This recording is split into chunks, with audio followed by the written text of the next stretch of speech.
My name is Sokseka. I'm from Cambodia. Currently, I'm studying in Diploma in Business at Flinders Academy, halfway to Bachelor of Marketing in Flinders University.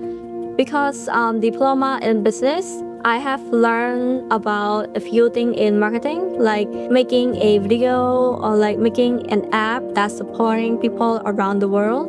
But then also like how we be a manager. Currently, I'm studying in City Campus.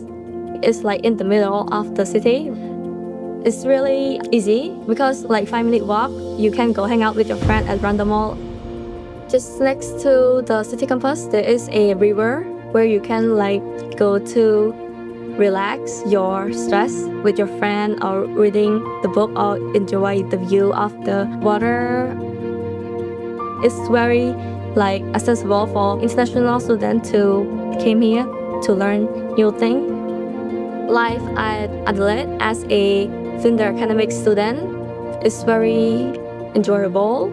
It's very interesting and comfortable because the school is providing a support. So Flinders Academic is like our second home. Study Diploma in Business.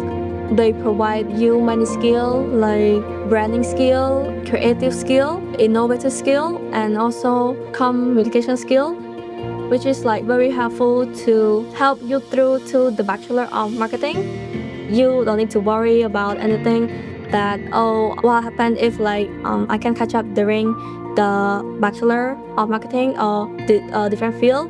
Flinders Academic will provide me a skill to the Bachelor of Marketing. I know that study in Flinders Academic is like brought me to my dream job.